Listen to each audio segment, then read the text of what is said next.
पाप कर्मों को नाश करने के लिए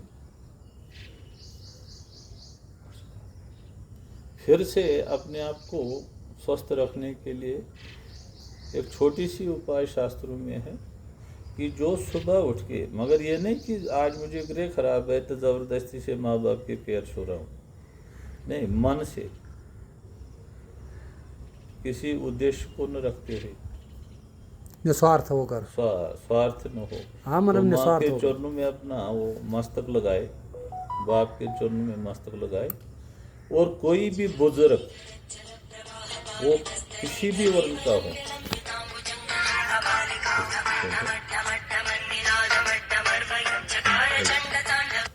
तो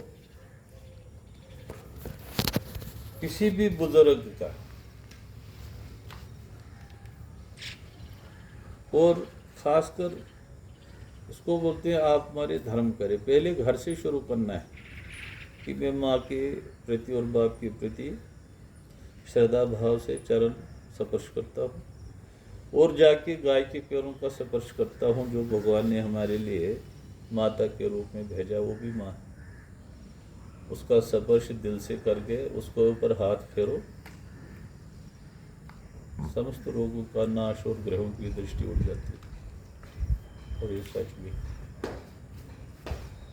लेकिन हम उसको छोड़ के क्या करते हैं, अस्पतालों में सालों साल पड़े रहते हैं। वो बर्दाश्त करते हैं, लेकिन गाय को स्पर्श करना बर्दाश्त नहीं करते। उसके बारे में शर्म है, बोलेंगे लोग ने गाय रखी, ये नहीं जरूरी है कि हम जो घर को चला रहा है वो उसको बेचारे को बाहर जाना है, लक्ष्मी का घर में होना जरूरी है। लेकिन जो इस गृहस्थ आश्रम से थोड़ा मुक्त हुए हैं, या कोई बाहर से कोई इनकम नहीं कर रहा है, उसको गाय रखना जरूरी है। जैसे कोई रिटायर रहता है या अपने सब बच्चों की शादी वगैरह कर लेता है, वो अपना निर्वाह कर रहे हैं, तो गौ सेवा जरूरी है। ऐसे ही एक प्रोसेस चला रहता है। ये नहीं हम बोलेंगे कि नहीं, जो कोई जवान है वो नौकरी करता है या कोई लड़की नौकरी करती है वो गाय क्यों नहीं रखती है। लेकिन नौकरी नहीं करती है तो कम से कम घर में इस चीज़ का वो सहारा ले, जिससे घर खुशहाल रहे। जिस घर में दूध रहता हो, रोज़ का दही रहता हो, गाय का घी रहता हो, वो घर भाग्यवान माना जाता है। अगर कितनी भी संपत्ति और घर में दूध खाने के लिए नहीं है, बाहर से जहर लाता है, खाता है, उसको संपत्ति नहीं मानते, क्योंकि वो अपने शरीर को नाश कर रहा है। आजकल देसी चीज़ हर एक को चाहिए। देसी घी चाहिए, देसी दूध चाहिए, है ना, देसी मक्खन चाहिए, देसी धनिया चाहिए, देसी पुदीना चाहिए, लेकिन लगाना चाहता नहीं कोई। ये एक मेहनत नहीं करना चाहता कोई। ये समय एक होता है ऐसा, एक ये हवा चलती है। क्या चलती है? हवा चलती है। वो ऐसे कर रहा है, मैं भी ऐसे ही करूँगा।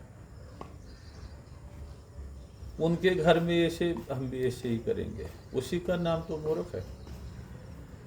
एक दूसरे को देख के नहीं करना है, स्वयं को देखना है तो मेरा कर्म क्या है। हम दूसरे को देख के कर्म करेंगे तो समझो हम भी तो वही हैं जो वो कर रहे हैं। तो देसी घी चाहिए, देसी दूध चाहिए, देसी ये चाहिए, एक प्रथा चली।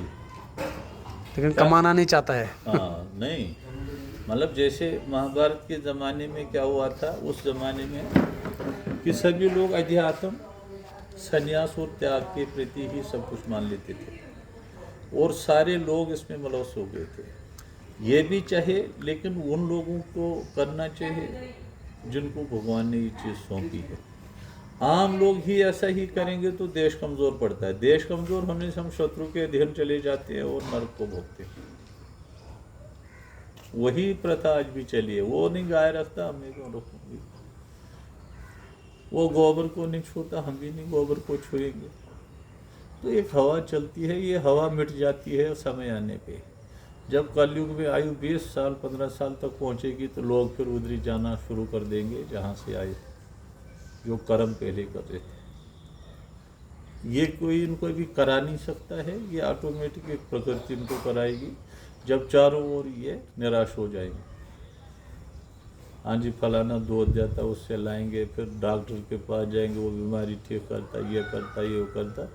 जब इसका कोई साधन ही नहीं होगा, इसका निदान ही नहीं होगा, तो फिर वो अपने उसी नियम पे आ जाएगा जो वो पहले कर रहा था। लेकिन वो बुद्धि अभी कोई इनको पलट नहीं सकता, क्योंकि इनकी संख्या अधिक हो गई है। तो जहाँ संख्या अधिक हो वहाँ इससे लड़ना मूर्खता का काम है, क्योंकि वो तो द्वेष भाव, एक असंतुलन समाज में बिखराव का एक माध्यम बन जाएगा। क्योंकि ज़्यादा लोगों के सामने जो इसी कैटेगरी के हैं उनको बात वो उसी को मूर्ख समझते हैं और उसी को मजाक उड़ाते हैं। इस कारण गाय जो है ये कोई नहीं, इसमें कोई शक नहीं।